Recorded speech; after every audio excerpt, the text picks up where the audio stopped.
Follow the Moskwa down to Gonky Park, listening to the wind of change. An August summer night, soldiers passing by, listening to the wind of change.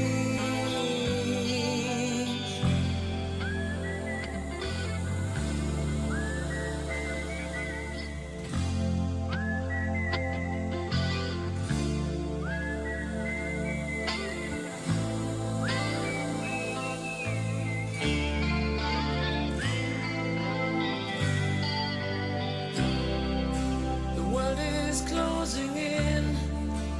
Did you ever think that we could be so close, like brothers? The future's in the air, can feel it everywhere. I'm blowing with the wind of change.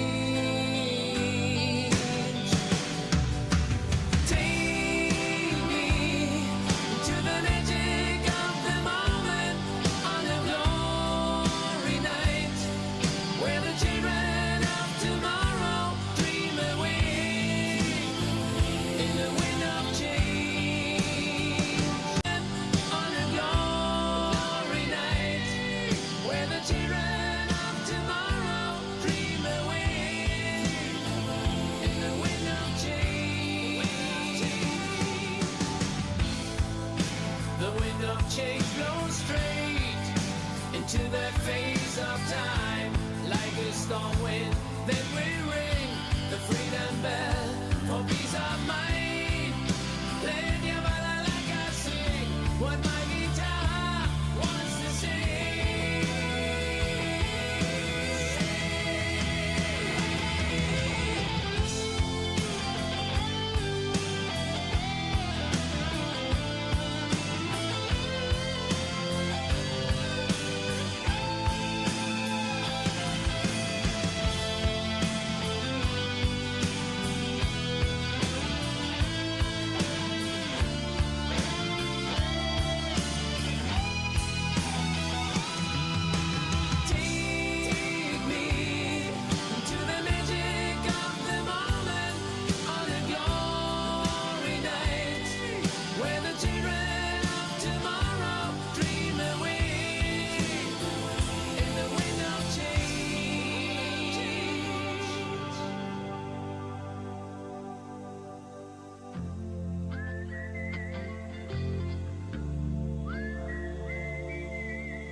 Look at it from up here, you get an appreciation of our world is a beautiful place and we do need to take care of it.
This Romeo is bleeding, but you can't see his blood.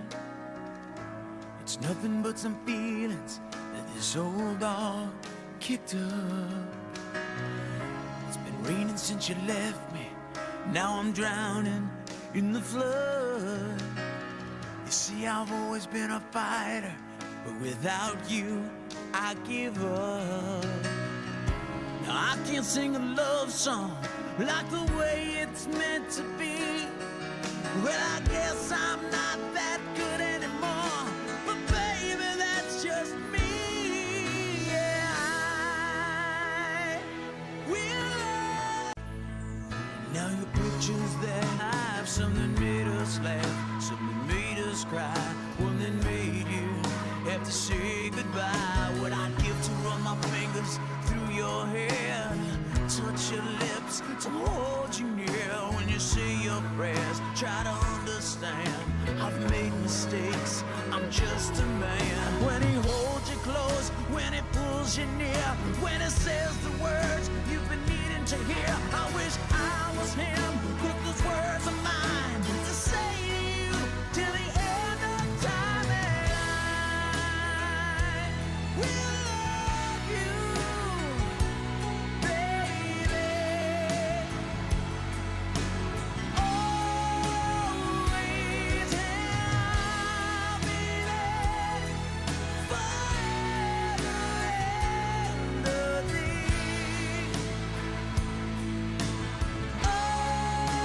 Always, if you told me to cry for you, I could. If you told me to die for you, I would. Take a look at my face. There's no price I won't pay to say these words to you.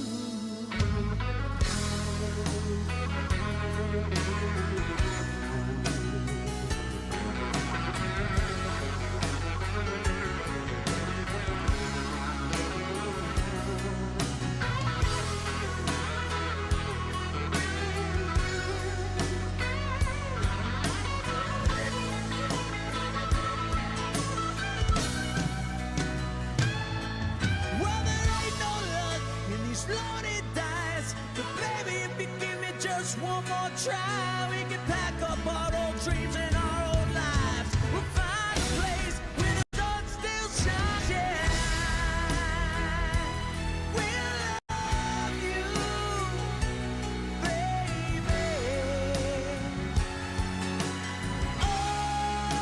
always, and I'll be there forever and a day. Always, I'll be there till the stars don't shine, till the heavens burn, and the words don't cry. And when I die, you'll be on my mind, and I love you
have made me older since the last time that I saw your pretty face.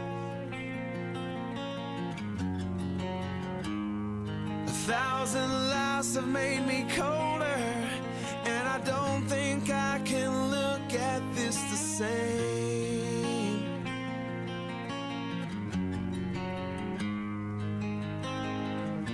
But all the miles that separate disappear now when I'm dreaming of your face. I'm here without you, baby, but you're still on my lonely mind. I think about you, baby, and I dream about you all the time. I'm here without you, baby, but you're still with me in my dreams. And tonight it's only you and me.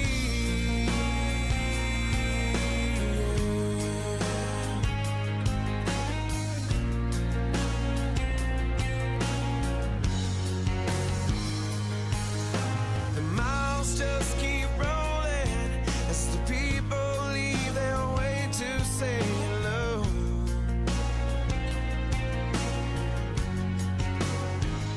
I've heard this life is overrated, but I hope that it gets better as we go. Oh yeah, yeah. I'm here without you, baby, but you're still on my lonely mind. I think about you, baby, and I dream about you all the time. I'm here without you, baby, but you're still with me in my dreams. And tonight, girl, there's only you and me.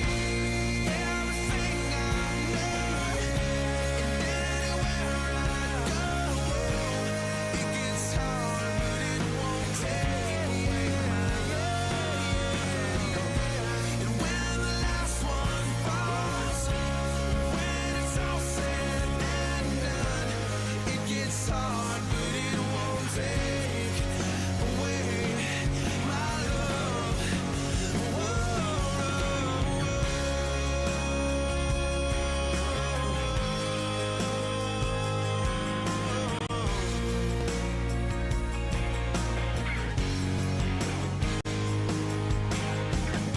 I'm here without you, baby, but you're still on my lonely mind. I think about you, baby, and I dream about you all the time.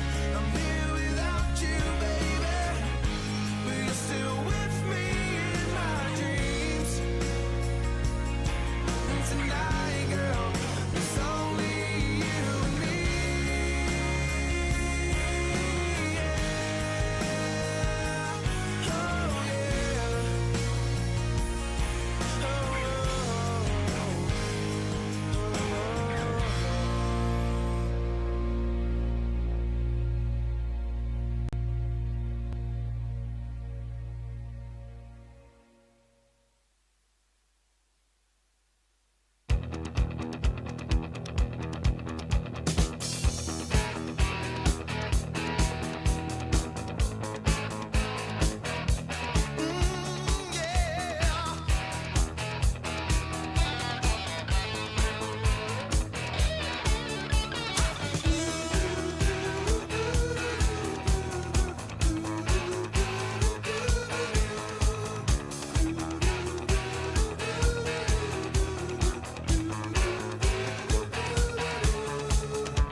I wanna give it all to you. In the darkness, there's so much I wanna do. And tonight, I wanna lay it at your feet. 'Cause girl, I was made for you. And girl, you were made for me. I was made for loving you, baby. You were made for loving me, and I can't get enough of you, baby. Can you get enough of me? Tonight, I wanna see it in your eyes. Feel the magic. There's something that drives me wild. And tonight, we're gonna make it all come true. 'Cause girl, you were made for me.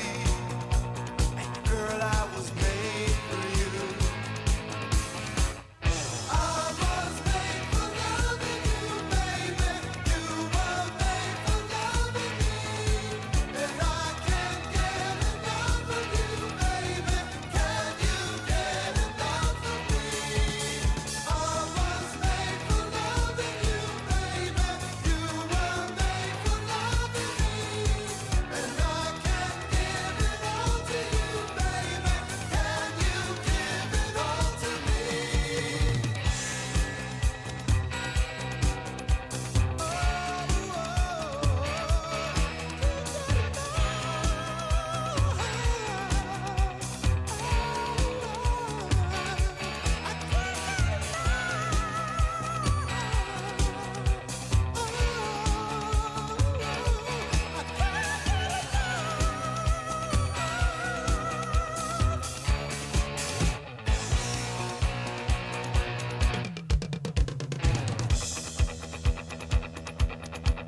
Hello, everybody.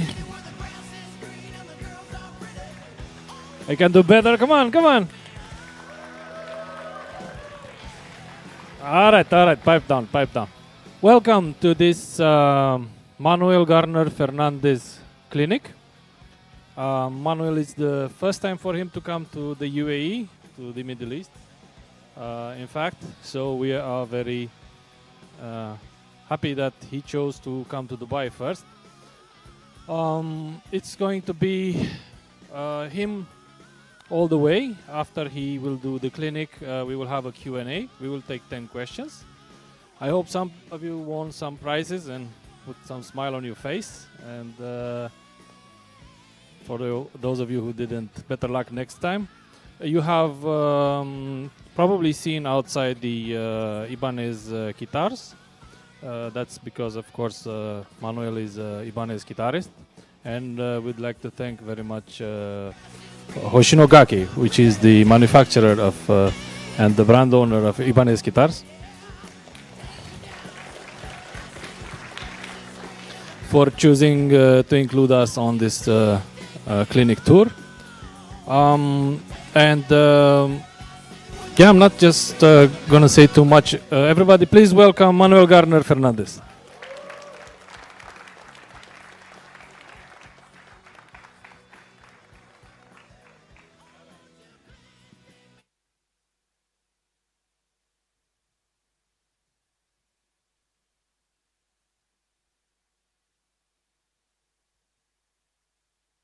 There you go. Hey, how's it going? Okay, that's way better. Yeah, it's my first time in Dubai, which is crazy. So thank you so much for like showing up. That's amazing. It's really hot in here. Not in here, but like outside. It's really hot. I've never experienced that heat in my life before. So yeah, good thing that you all like survived that. It's amazing. All right, so I'm gonna talk a little bit about my life as a guitarist, as a musician, and as like life went on with Unprocessed. And yeah, I'm also showing you some tips and tricks, some techniques, a little bit of nerdy Ableton stuff as well. Yeah. So yeah, but for now, I'm going to shut my mouth and play a little song for you, if that's okay.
Thank you so much.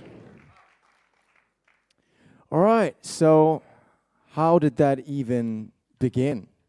So my dad, he was playing in a thrash metal band in the beginning of the 90s as a bassist. So he was the one who introduced me to the whole world of heavy metal. And my first big love was Metallica. And I was 3 years old when I first put my first Metallica CD in the cassette recorder, if you want to call it that way. So it was really nice. And I was just amazed by like how James Hetfield were like picking the guitar, because it's like doing like all the downstroke stuff like that. And it was really amazing to see that, you know. Who of you don't know James Hetfield and Metallica, which I don't believe in, he was doing stuff like that.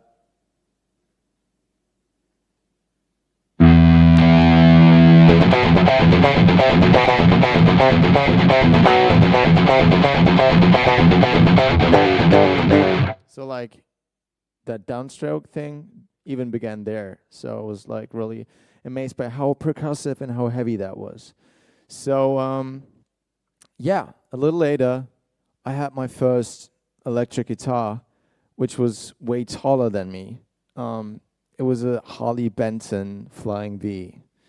Yeah, really insane. And yeah, it was my first love, together with James Hetfield and Metallica.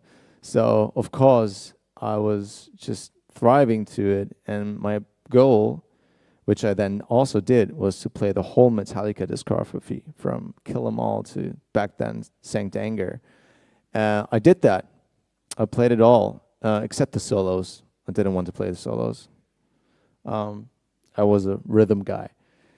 And yeah, after that, I was taking classical guitar lessons because, you know, it was just the way we did it, like in school.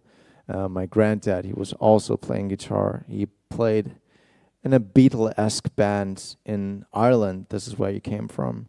As a guitarist himself, and he was insanely talented. And yeah, they were approaching me for like the classical guitar thing, which I then did 7 years through. And that was my first encounter for music and songs in general, which is super nice. And I played stuff like that.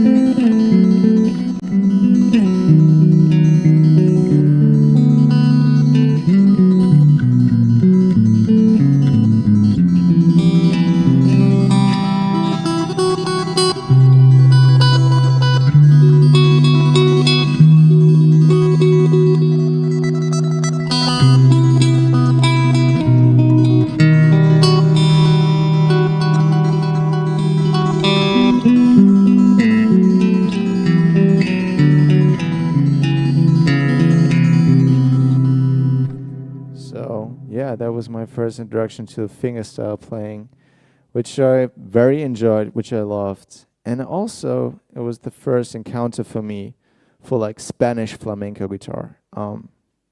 So still imagine little young Manu with a way too tall guitar. I was really just like doing.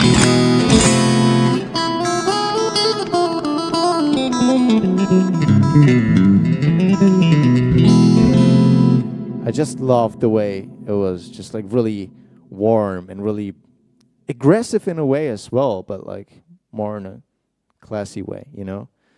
But I thought that was pretty metal. And yeah, that was like the three big major encounter that I did as a kid was metal, flamenco, and classical guitar. So after that 7 years of playing guitar, I was probably like, then to that time I was 12 or 13. I moved to a different town in Germany. And I was stepping away from the classical guitar stuff. I was trying to get into like a electric guitar teacher, but I didn't like them. But there was one guy who showed me this funk technique, So you all pretty know like what funk is, right? It's just like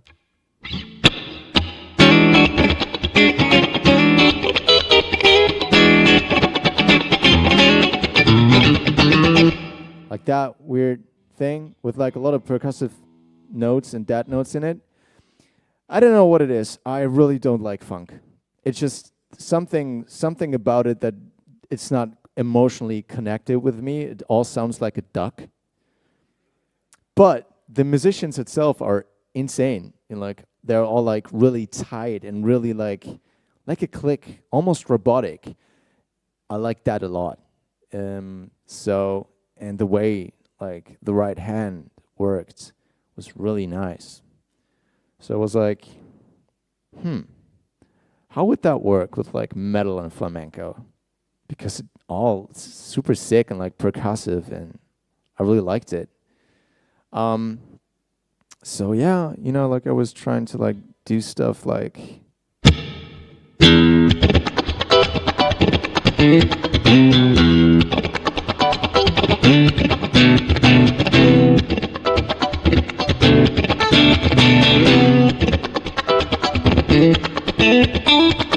so it has the aggression of metal, the funk of funk, and the the flamenco aspect as well. So that was really nice, and I just didn't it like that. It was a little bit different, but I can't remember how originally I did it. But that was like my way of just like combining genres together. And after that, I was searching desperately for other musicians to join me for a metal band.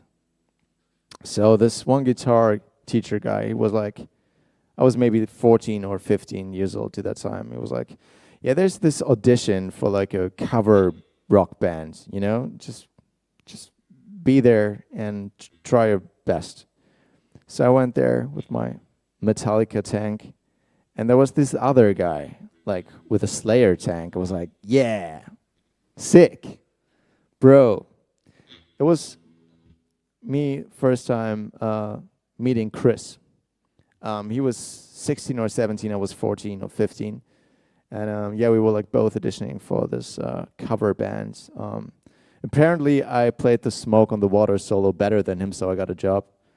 But that didn't last long. A few weeks later, I just met him again, and I was like, I didn't have a phone back then, I think, or like even my first one. I don't remember.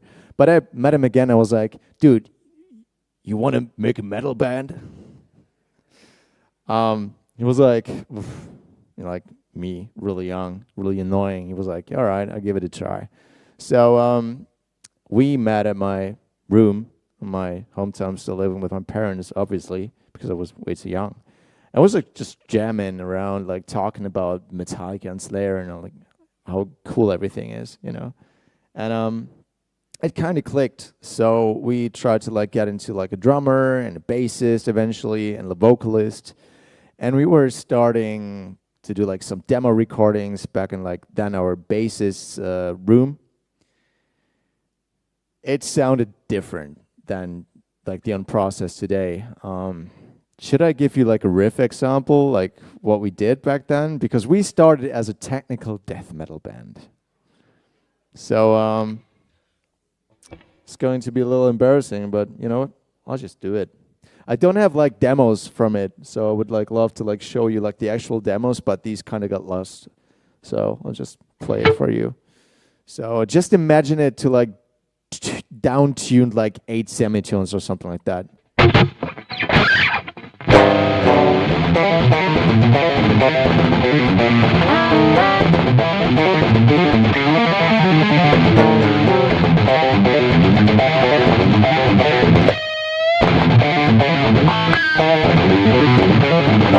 Like that.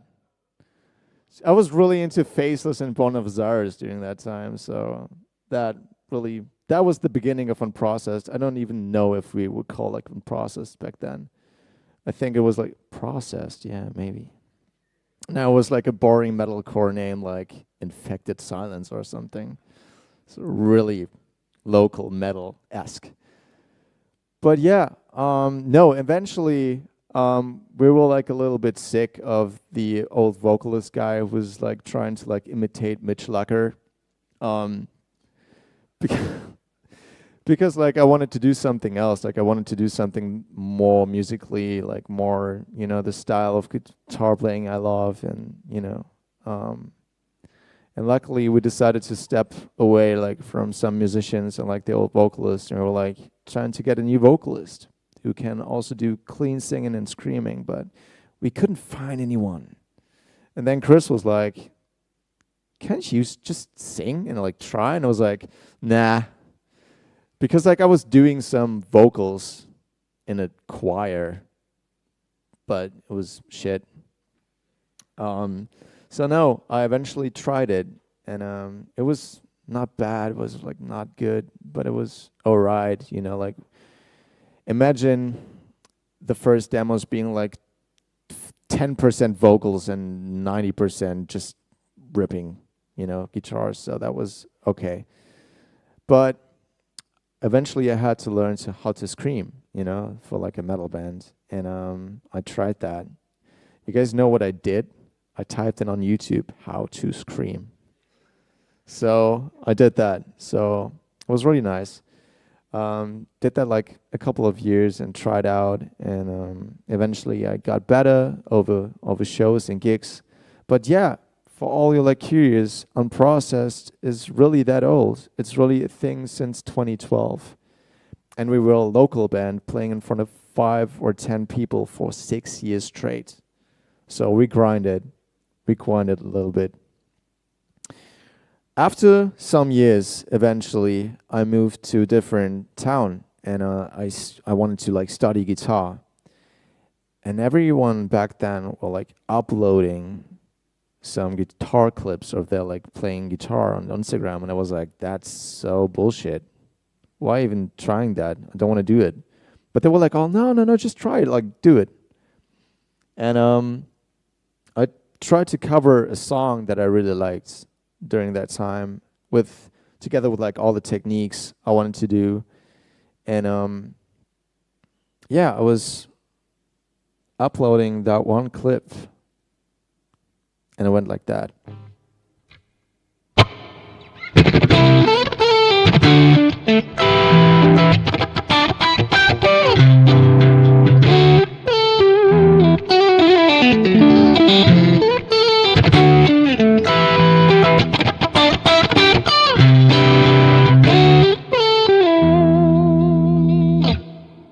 Yeah, that was my first stuff being active on Instagram, and it kind of blew up. It had like millions of views on several sites, and was like, whoa, okay, hold on. What am I doing now? So I wanted to write something that was fitting to Unprocessed as well, but is also like capable of the whole social media thing I was doing to that time.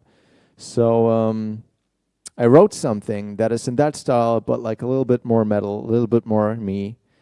And eventually, I'm pretty sure you all know this song now.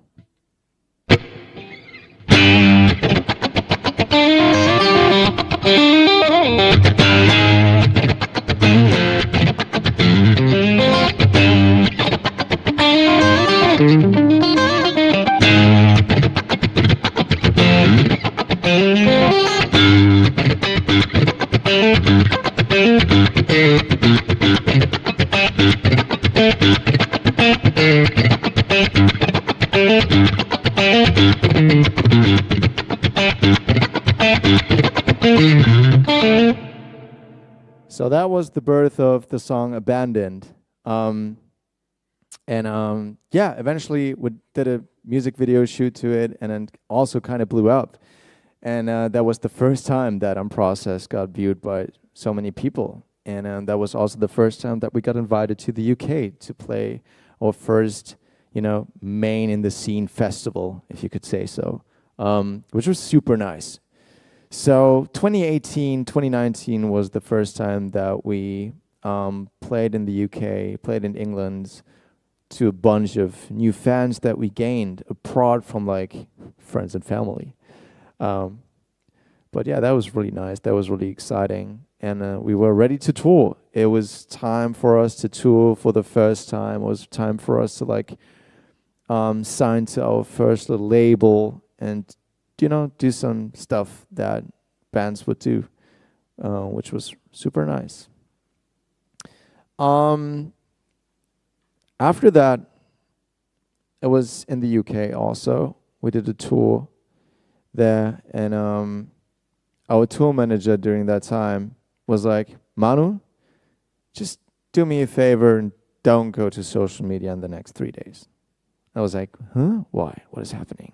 So apparently some YouTuber and like some people called my playing fake.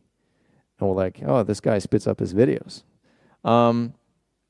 So what I did was I was playing these little clips a little bit on sound check, and people were like running around behind me. So I was, you know, I wanted to prove that it's like not faked or whatever. And what I did is like I played these clips 20% faster than the original. So that was really nice.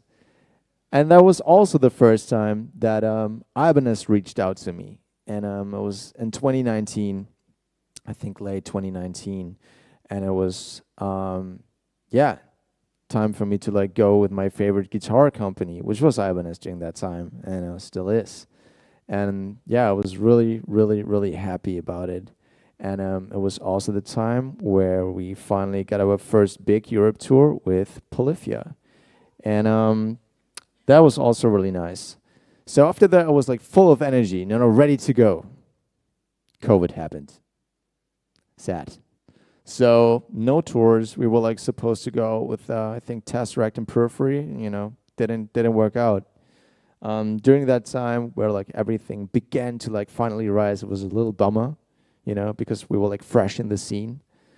But it didn't let me down to like write new stuff. So I came back home, and I was falling in love with harmonics. You guys know what harmonics are, right? Why am I asking you? You're all guitarists probably out there. So I was in love with that sound. But I was like, no one is doing that with a full riff. So I was like, maybe I should try to like write a whole riff with it. This is what it ended up to.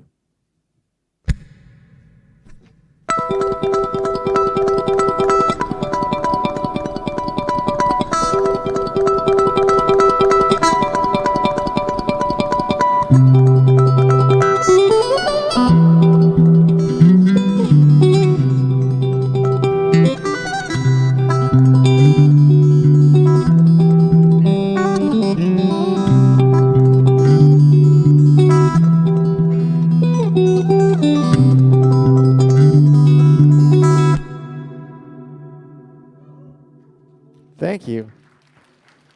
And that was the birth of the song called Rain, which we also then like 2 years later made a song out of it.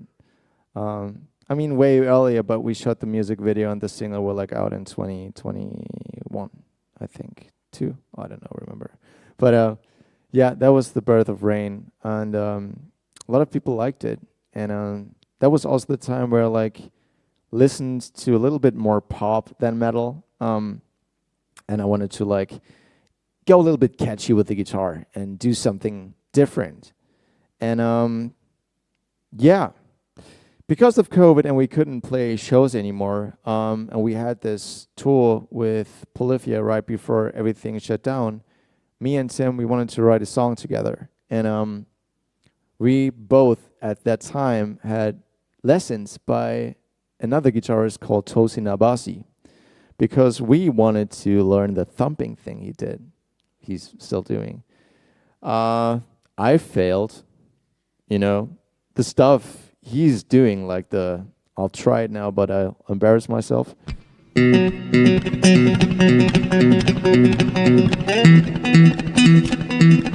know, it's just like not as aggressive and percussive as he is, but I wanted to try that, and I wanted to learn that. And Tim as well. So because of that, we were like, why aren't we just doing like our own thing with it, you know, and do it like put it into a song. And we were like trying stuff out, and eventually we were like doing that stuff, which is thumb in between that one, whoa, like that, and index middle. So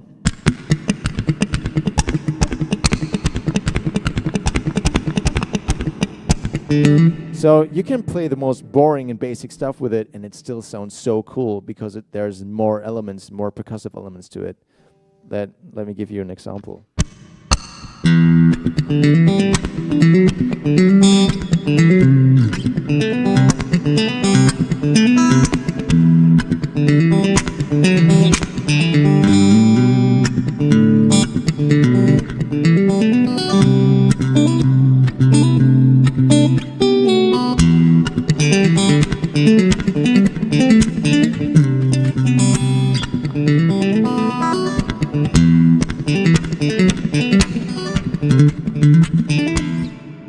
So yeah, that technique, really nice. And if you master it, like goes from slow to fast, it's like really a nice way to like do something different with it. Long story short, we wrote a song together, and that part is in that song that I'm going to play now, which is called Real.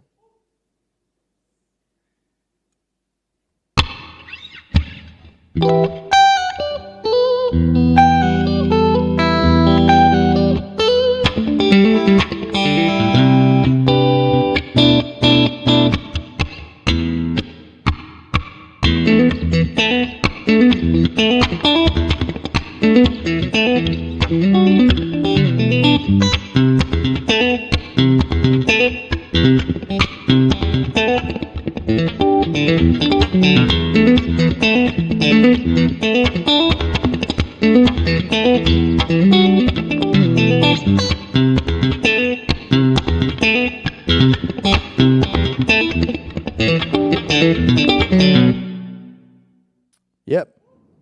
Thank you. So that song was pretty cool during that time because it was like, Polyphia shot their part in the US, we shot our part in Germany, and it was like a COVID Corona song. I mean, stupid name, but that was really nice because it gave us the chance to think a little bit outside the box.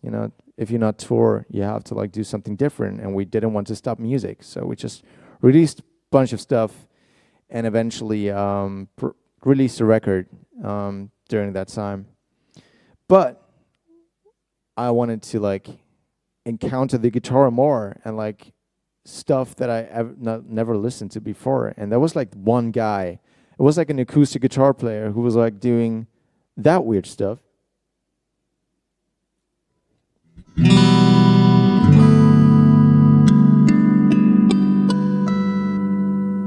And I was like, that sounds so sick. That's so cool. I actually want to do a riff with it. Why is no one doing that even more? So I was messing around a little bit with it.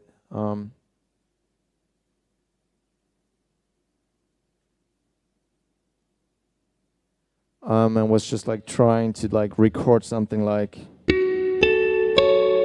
and then even more, and I was filling the gaps in Ableton. I was recording it, next part, recording it, all right, next note, adding small notes to it. That was actually the first time that I really sped something up, was in the Dead Rose intro riff, because I couldn't play it. And I couldn't play it. It was way too fast. There was no way I could play all these notes in one, but I wanted to because I really wanted to write a song with it. If I write a song with it, I have to perform it in front of other people. It just makes sense. So I really forced myself to play that eventually, and that was the first time, and the times after that, that I wrote beyond my capability. That means I write something that I'm not able to play at all, but I write it, and my future self has to learn it. That's how I write my riffs now. It's just cool. and it's like a challenge, and I really want to get better like that. So eventually I did it, and I play the Dead Roses now for you.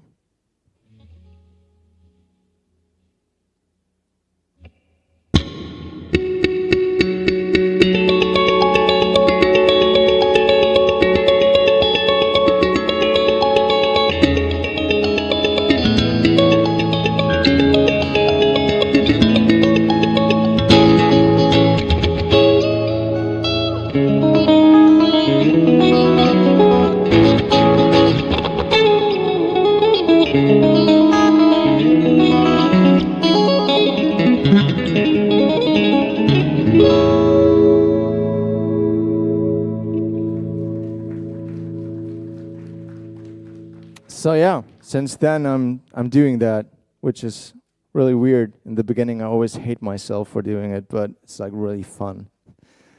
Yeah, Real and Dead Rose eventually didn't make it to the record. Luckily though, because the record after that was gold, and it was a tough time for us because we signed to a label that didn't give a damn about us. And yeah, it was a little bit weird. It took us like 3 years to release the record, not because we didn't have the material we had like in 2020, but the label was just like a little bit weird. So if you are in a band and you want to sign contracts, think about it a little longer than like 1 week. I'll just leave it there. But eventually we got out of the record, and we also got to play live again. And the first time that we played live after COVID was a German festival called Rock am Ring. It was like in front of 20,000 people. Yeah, on paper it's pretty sick, but like we didn't have any click or in-ears for the first 2 songs. So, and festivals is like really weird because like the timing's really straight. So if you fuck up, you fuck up. You know, it's just really like that. And so we just went on stage and did that with like knowing that it's going to be super, weird. But eventually, like after the second song, Leon was like doing cables, so he was the only one who was like having clicks. So he's doing the timing with the hi-hat, and everything was cool. I don't even know why I'm telling you this. It's just a funny story. But yeah, playing live was really cool again. But one thing I noticed was the goal songs were a little bit boring live, and we just freshly came out of a contract. We were like ready to rage again. And I wanted to write something that is really heavy just because I could and I could make it. And that was the writing process for And Everything in Between, the newest record from us. And yeah, it was really fun. The writing process took like 6 months. I just locked in my studio, wrote everything in like a couple of weeks, mixed and mastered it, and was like, all right, record. Because it was like so nice to like be finally independent again. And yeah. We've never played in Dubai, so you guys want to have like a full track with backing track also? All right. I'm gonna play thrash for you if that's okay.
Thank you guys so much. It's a little bit weird to just like play it on stage without any band, you know, like no mosh pits going around crowd surfing. But maybe next time, huh? That would be great. So yeah, how do I even write on process songs? How do you even begin to like write riffs? So 90% of the time, I'll start with like riffs, obviously, but I also start with like chords. And a quick example of that is the song called "The Longing." You guys know that? So I love movies really, really much. And sometimes I love the soundtracks even more. And sometimes I copy a little bit of them. And with The Longing, there's like the chorus, and I play it, and you tell me from what movie that is originally, okay?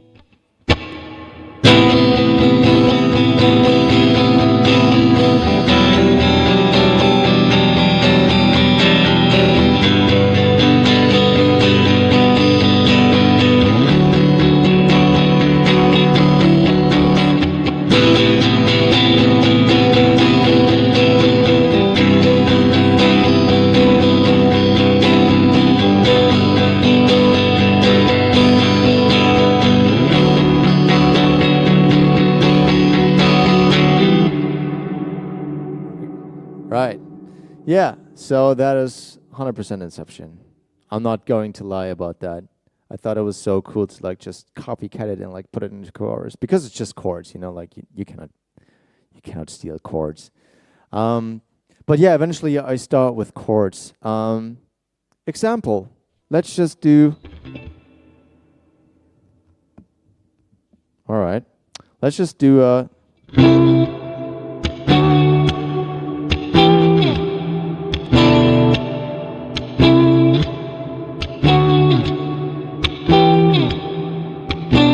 And then we just need a melody, you know? So I go like. And eventually I just like put these together. And I just somehow have to like play it at the same time.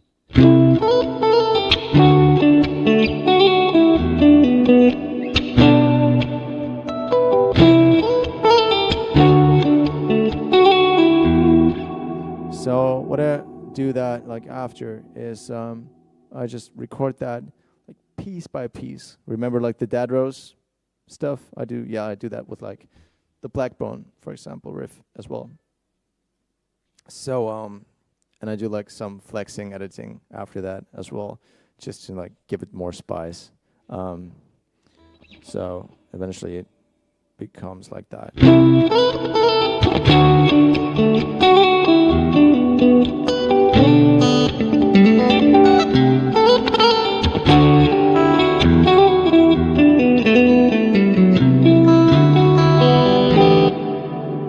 So this is how I write my riffs most time, and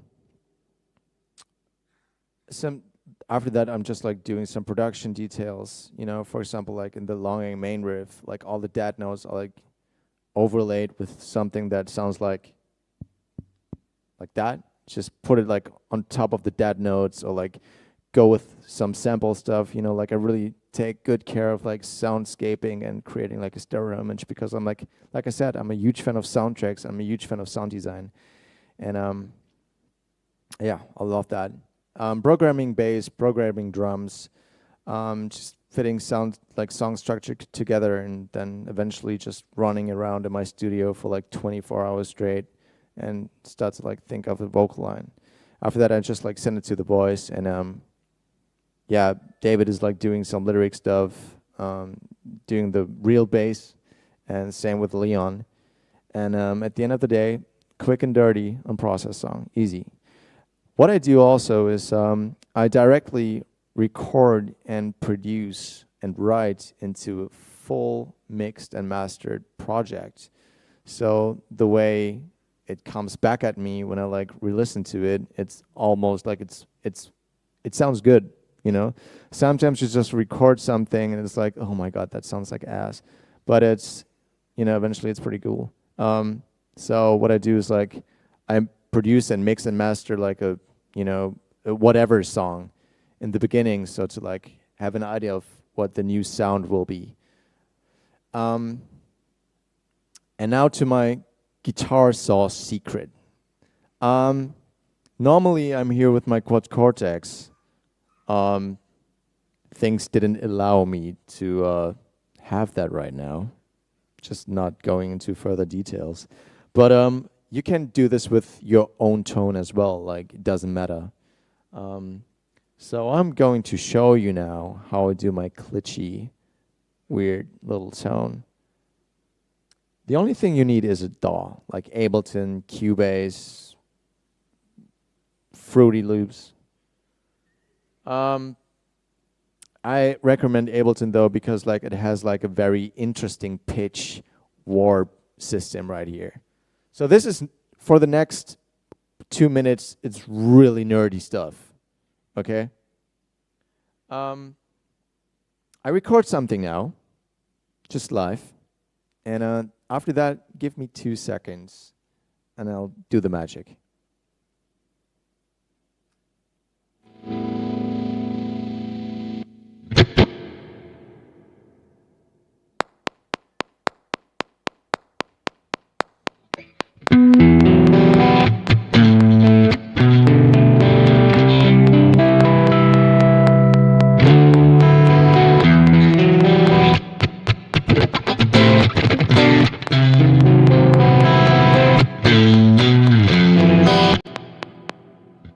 Okay.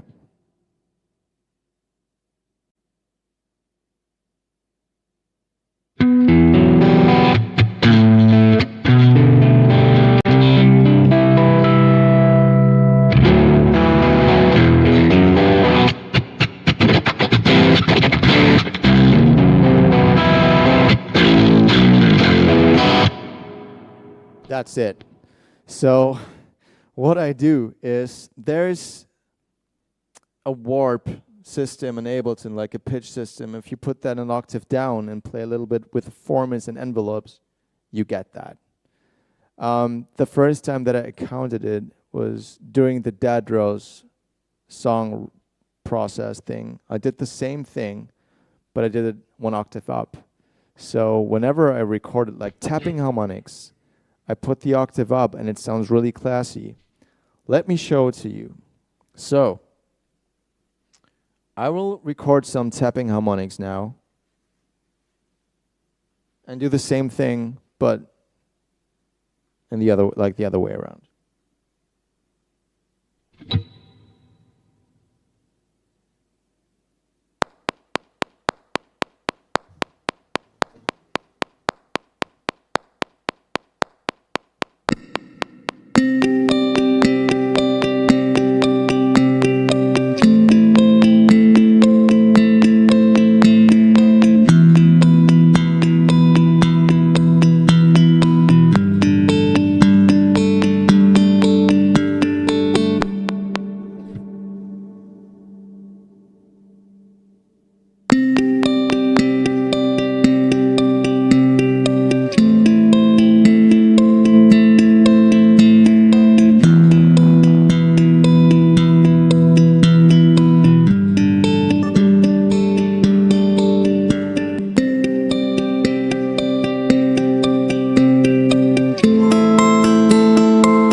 It sounds not like a guitar. It doesn't sound like a guitar. It sounds like a synth, like a pluck, like a bell, whatever. And this is what I love. It's just 1 octave up, playing a little bit with the envelopes and with the formats, and it's good to go. And you know what the best thing about it is?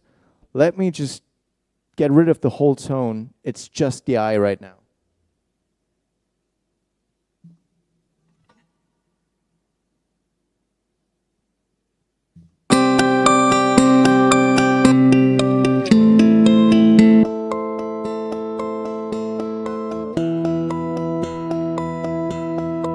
That's just nothing else. So it's like really, you can really use it for whatever. Like every time I write a chorus and I need like some stereo image, I do that, pan it to left and right, and that's it. You know, it's really like it's guitar making synth sounds, and it's really nice. So that was my nerdy talk. Yeah, steal it, please. It's really nice. It's really cool, and the way I do the tapping harmonics is DI. Okay, so no fakery going on right here. No compression, nothing. I see a lot of people just hammering the guitar like that. It doesn't work like that, you know.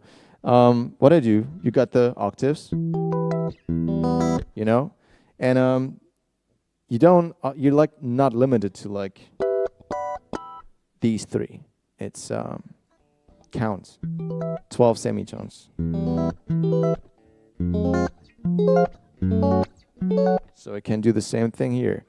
Don't tap real hard on it. Just pluck it like that. And the most important thing is like to really be on the frets, like right there on the spot. Precision is key when it comes to like tapping harmonics. So don't have to be super loud. The guitar does its job. This is just DI. That's it. And if you learn it, so you get really like a feeling of like the precision. So this is how I do it. Yep. And if you want to like just ask, if you want to learn more about it, just ask me in the Q&A, and I'm very happy to tell you. But yeah, this is actually what I do. And you know, some fun part about it you can also do, like in Ableton, there's this texture button right here.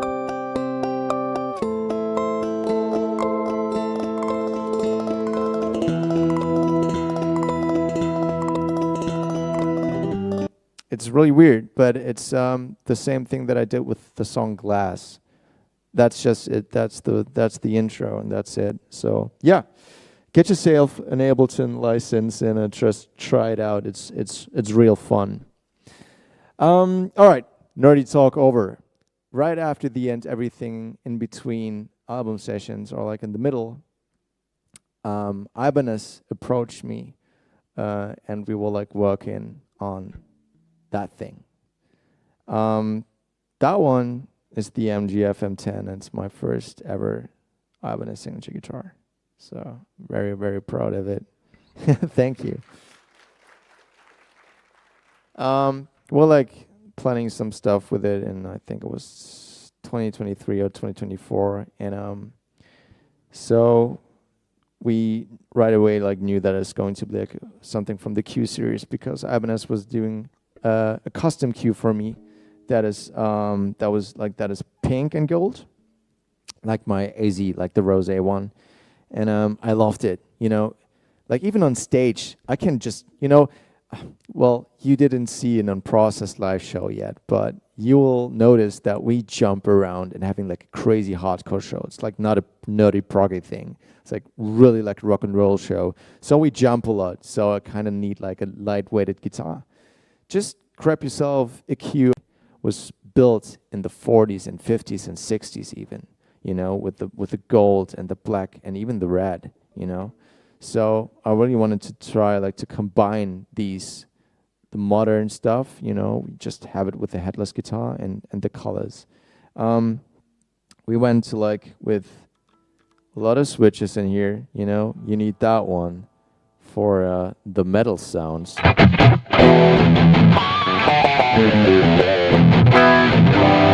Just really rich and warm, and then you got like the twangy stuff that I need for some percussive stuff.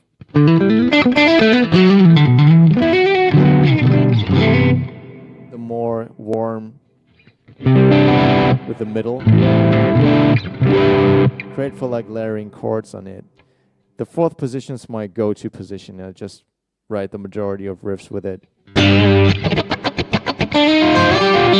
And the very warm leady.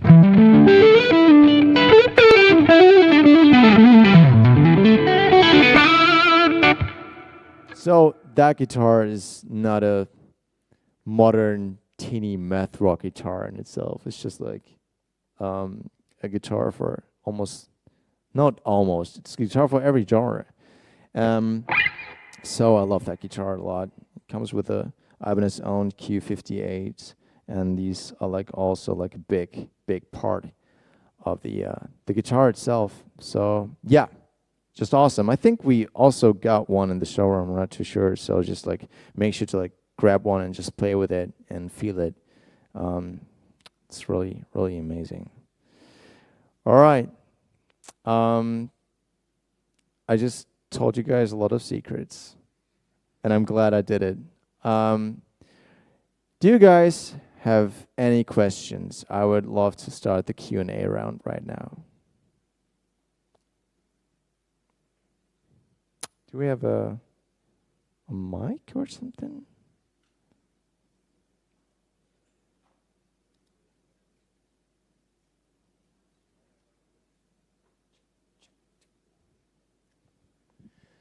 Thank you so much Thank you. for the beautiful playing. My name is Kamal Musallam. I'm also an Ibanez artist. Great. Just I have two questions. Yeah. First one about the sound. What kind of reverb do you prefer to use in general, live or in studio? So normally I'm very like live we're using the Quad Cortex. That is that one is just because I couldn't use my Quad Cortex for now. That one is like the archetype plugins from Neural, which are insane. In the studio as well as live, like all the tones you guys were hearing and everything in between, and like the new singles, they're with a real camp, like a real amp. It's called Synergy. All right, now for a minute I have to go very nerdy again. Okay, so guys, really, excuse me. Synergy is a brand that has modules, and these modules are like built by companies like Marshall, Engel, Bogner, and they produce these modules, and you can put it into your real amp also with hot tubes in it, and there you got the sounds. I used the module called 2CP. 2CP, just make sure to Google it afterwards. This is how I get my 8-string low gain sound of it. This is what we use. This is what I captured in the Quad Cortex, and this is what I use. For now, it's just the Neural plugins. Cool, thank you. My other question is about the guitar itself. Yes. It's such a beautiful guitar, and I was like trying it for a while. One thing that let me down, why doesn't it have a tremolo? Why don't you, are you against the tremolo? Or what's no. the idea? No.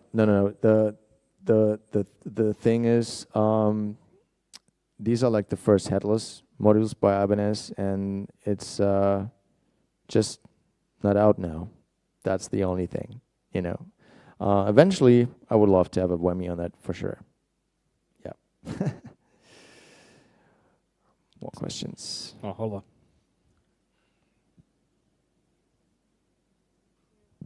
Hello. Thank you so much for coming out. I would love Thank to you. see an unprocessed show, so I would highly encourage that you come here as Yeah. a band to tour. That would be great. Yeah, let's make it happen somehow, Yeah, that'd for be sure. awesome. So one thing I like to think about is, so music is always legacy. How would you want to be remembered as a musician in the future? Wow, good question.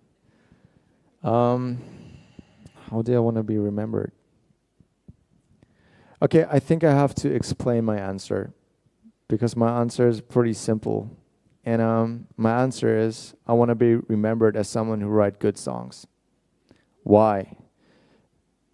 I did all like the social media thing, and I did like all the bedroom guitar stuff, and I probably could do it way more. But I focused on the band for a reason, because that was my childhood dream. First and second, I think songs live longer than clips and people. You know, you can be remembered as someone who's like, and eventually I will be remembered as someone who has a like a fast right hand, which is awesome. I love it. But more deeply, I want to connect with people through songs, and I write songs that move people and change people's lives eventually. I think this is way more important than some stupid viral clips on Instagram. So I want to be remembered as someone who writes good songs.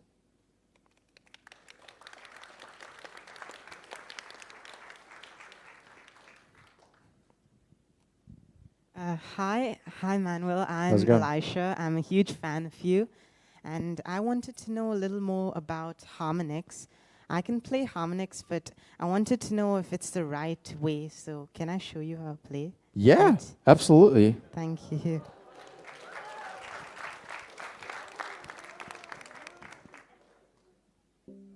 You want to sit down?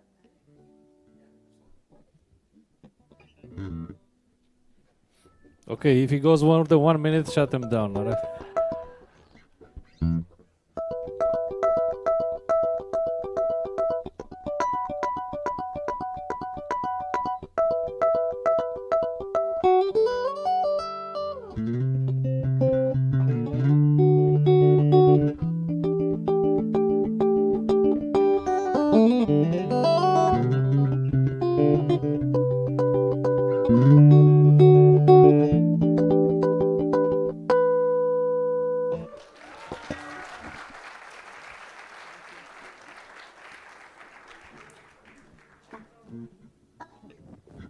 So he just asked me like if he's doing something wrong. No, you're not doing something wrong. It's insane. There you have it. Yeah, there you got it. No, but like in general, what I recommend to like every player, this is what I also did, is like I recorded myself over and over again, like in a loop. So you know, like I'm having Ableton since 2012. So I was like recording myself over and over and over again, and I think that's really the key to like play tight and like have a feel of like the transients that you put in the record. Doesn't work for jazz or like whatever, but this is just like the modern guitar aspect in a way. So I would recommend that for you. Yep. All right, one more But good question job, over buddy. here. Thank you.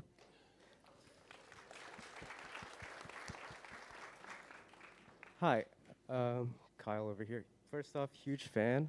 I have a question when it comes to writing songs. I heard that you start off with rhythm, then gone to Oh more. my God, there. Sorry, I was like. Yeah. Hi.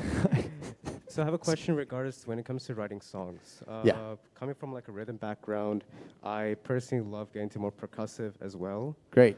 But I'm kind of stuck on being more creative with notes and phrasing across the neck compared to just creating different rhythms. It's easier for me to like grab rhythms, but I'm kind of stuck on adding small lead bits into it, and I was just wondering what helped you sync up that little But do thing. you want to add more notes to it, or just satisfied with the way you play the No, percussive not, stuff? Not satisfied at all. Okay.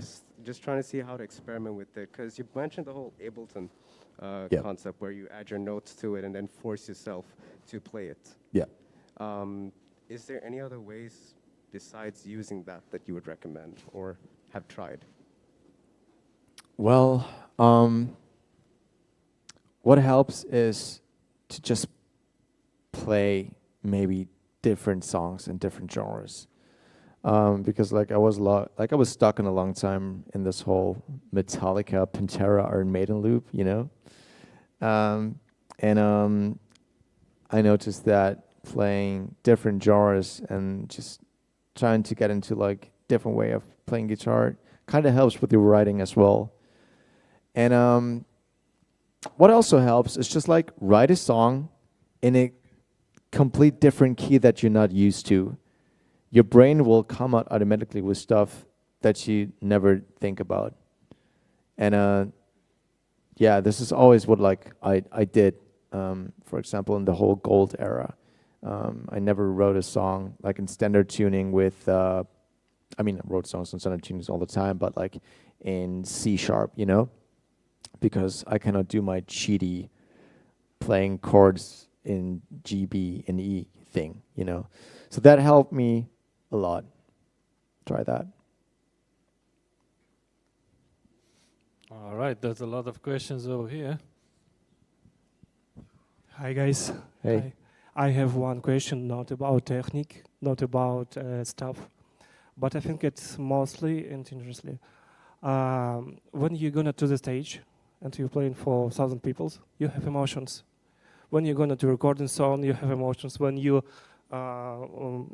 recognize what you make a song or riff, and you're gonna show your wife or girlfriend, and you have emotions, and you make not nice sound. What you making with your emotions? Because I look into your eyes and I see what you're making something special. You control your emotions. How it's gonna on? Deep question, huh? I think the word is nervousness. Hmm? Emotion, you mean you get nervous? Or? Yeah.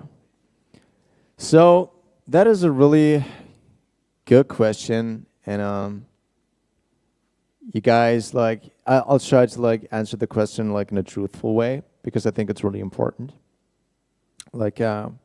As a kid, you get really overexcited about things, I just told that it was my childhood dream to do these kinds of tours and that, which it still is. But after a while, I think playing so many tours, doing that stuff every day, can really hunt you down. And sometimes I'm just on stage and I feel nothing, and that's the truth. And this is I think a problem sometimes back in the 80s or the 90s where people took drugs to feel energy or euphoria, something like that. We don't do that, which is good. And I think it's really important to feel all these kinds of emotions. When you're on tour and you feel homesick, you can be sad. If you having a day where your bandmates piss you off, you can be angry at them, but always with respect. And you can be happy. I think allowing you to feel everything is the key of happiness in a way, especially on tour. And yeah, this is how I feel this is how I treat my emotions. Doing that. Yeah. With that being said, right now I'm really happy. So don't get that wrong. My guy. Hey man, how you doing? How's it going? So I have two mini questions. Just one, please. Too many, so it becomes one. Anyways. One is, I know you talked about synergy or whatever it was earlier, how you got your 8-string tone, but I just really want to know, how the fuck did you get that, what's that latest Unprocessed song, Snow Lover? How the fuck did you get that? Yeah, it's synergy. All the singles from and everything in between till now, it's all the synergy amp. It's not a plugin. Plugin cannot achieve that. It's my custom 8-string helps a lot because it got that Strat 8-string sound. One of, if not the best guitar I've ever 8-string wise have. It's just amazing. That together with a lot of aggression in the hands and low gain stuff, it's the key. So it's just the synergy one. Yep. You're welcome. All right. Try to keep it PG-13, yeah. He's So you mentioned your fast right hand. So I just want to know, is that something that came naturally to you and you just incorporated it? Or did you purposefully, or was it the funk James Hetfield thing influence, or it's just? Nah, it was naturally pretty much. I just, yeah, no, it was I was not oh my God, right hand, I have to be the fastest. Doesn't make any sense. No, it just came. Yep. Nice. Hi Manu. How's it going? You're one of my big inspirations for guitar, you amongst Thank two you. other guitarists. Just one simple question, very basic one.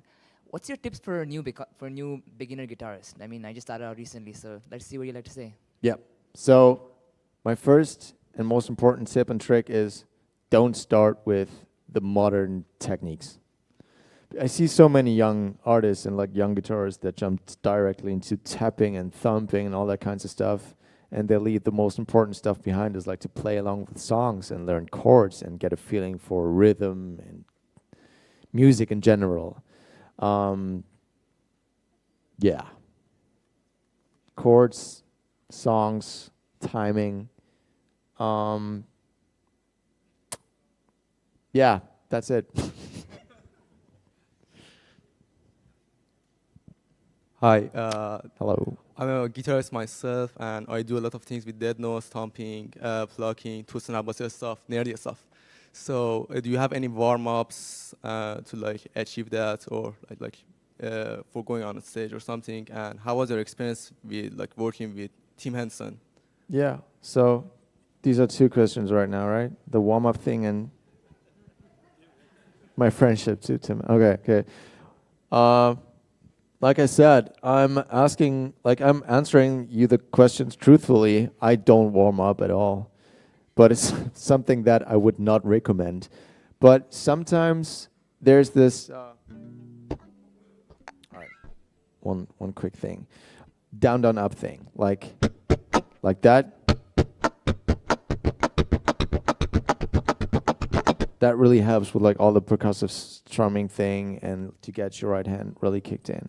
So when I walk, or like if I warm up, I do that.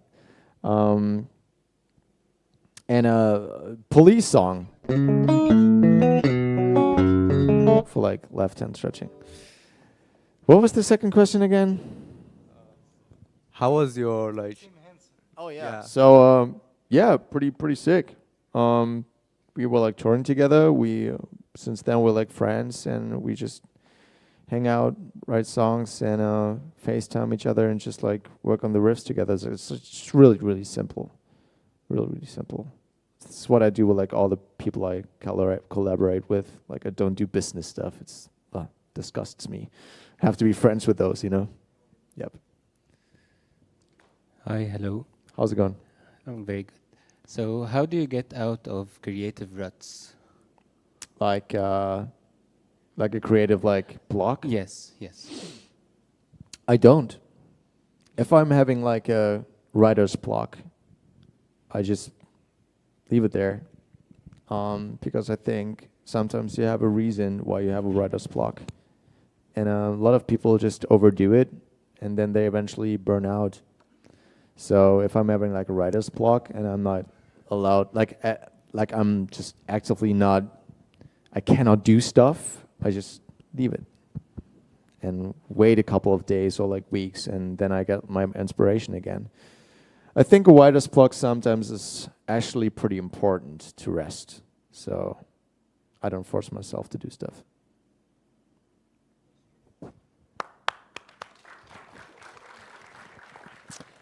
We take one more? Oh. We take one more, and after that, I'm going to play something for you. What are your tips on riffs for beginners? Riffs for beginners. Metallic. No, I'm just kidding. No, actually, I'm not kidding. If you want to get into like the whole world of riffs and like how riffs started, and to get like, I assume you are an electric guitar player. Yeah, just try like the old school metal riffs, because there's a reason why they got so famous years ago. And even like stuff like oldie stuff, people kind of forget like how pop rock songs from the 70s or like 80s also shaped the whole music thing. For example, like Fleetwood Mac with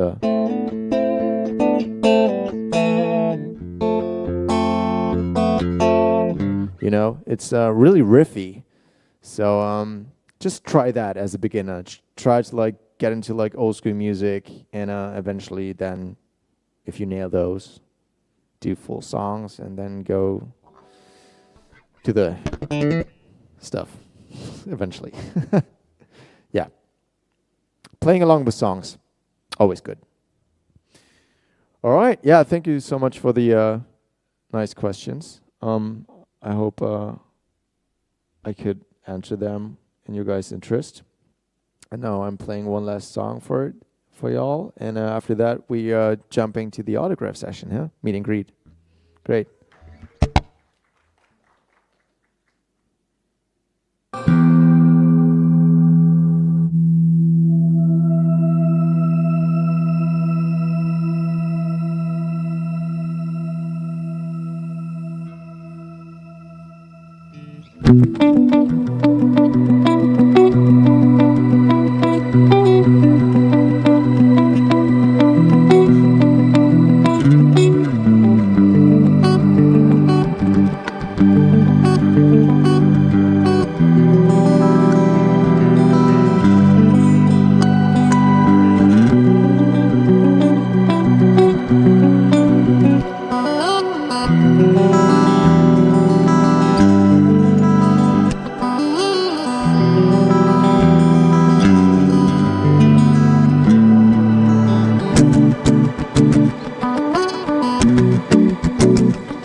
Thank you.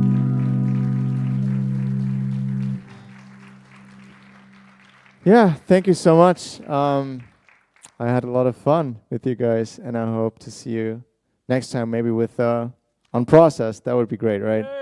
All right. All right, Manu, thank you very much. Give him a big hand again. Thank you for coming up. We're going to have an autograph session and meet and greet. What we're going to do, we're going to open those doors, and please line yourselves. And if you want to get signatures, use the cards which you have received when you have arrived. Yeah, thank you very much. Manu, Thank you very much for coming. Thank you. Can we take a picture with the crowd? Yeah, all right. Camera. We're gonna need a camera. Yeah.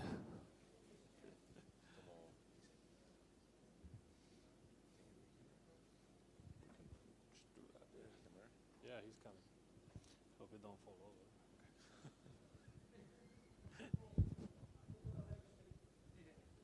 Yay, the camera's here.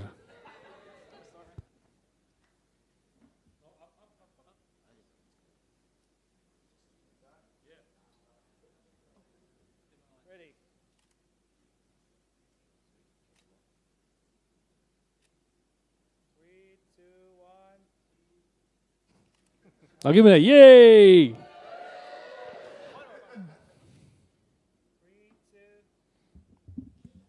One more time for Manuel, go!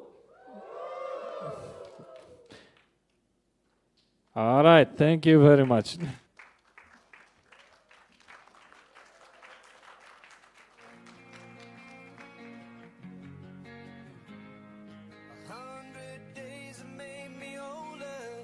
Since the last time that I saw your pretty face,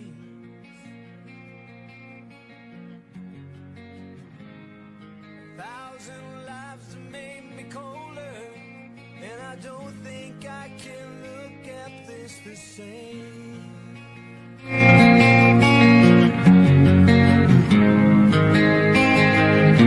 But all the miles that separate disappear now when I'm dreaming of your face. I'm here without you, baby, but you're still on my lonely mind. Think about you, baby, and I dream about you all the time. I'm here without you, baby, but you're still with me in my dreams. And tonight it's only you and me.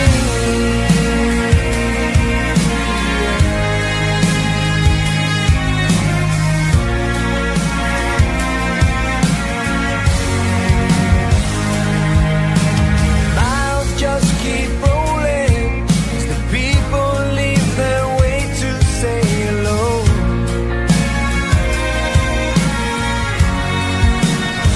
I've heard this life is overrated.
so tired of being here,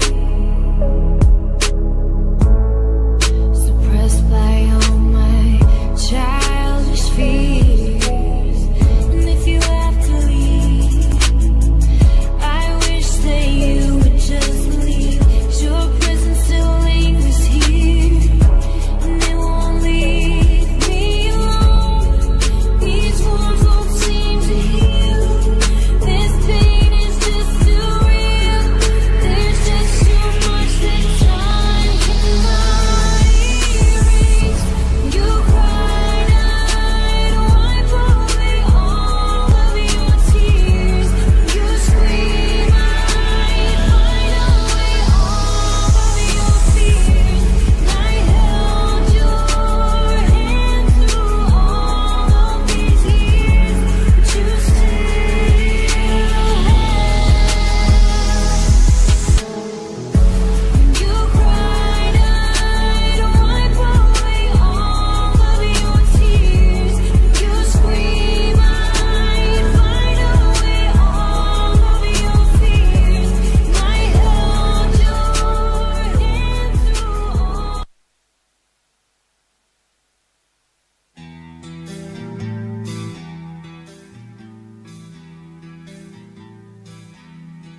You fire musket, but I'll run you through. So when you're waiting for the next attack, you better stand, there's no turning back.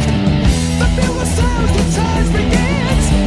But on this battlefield, no one wins. The smell of iron smoke and horse's breath as it burns you into sudden death.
It's the only thing that slowly stops the ache.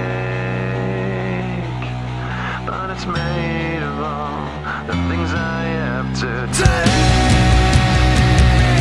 Jesus never ends. It works its way inside. If the pain goes on.